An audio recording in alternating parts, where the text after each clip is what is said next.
Welcome to Kenton's videos. Enjoy the video. You begin by confirming margin, lot size, and leverage so the platform can accept your F&O order.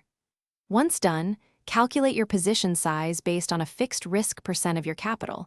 This defines the monetary stop loss. Next, set your intended entry price and the stop distance in points.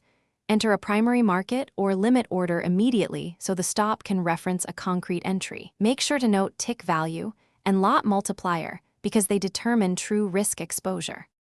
You now add the stop to the active position, selecting the correct order type for execution certainty and slippage control.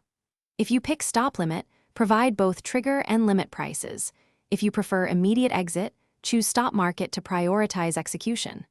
Once placed, attach or register the order using your platform's bracket or OCO feature so profit target and stop work together. Make sure to verify the lot, instrument symbol, and order validity duration before submitting to avoid mismatched orders. You finish by actively managing the stop.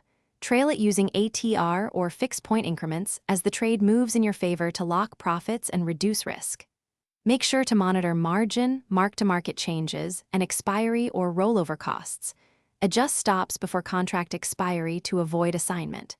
If the stop order fails to trigger, first check for market halts, wrong symbol, or insufficient margin. Then cancel and re-enter the corrected stop order immediately to restore protection. Thanks for watching. Consider subscribing if we helped you.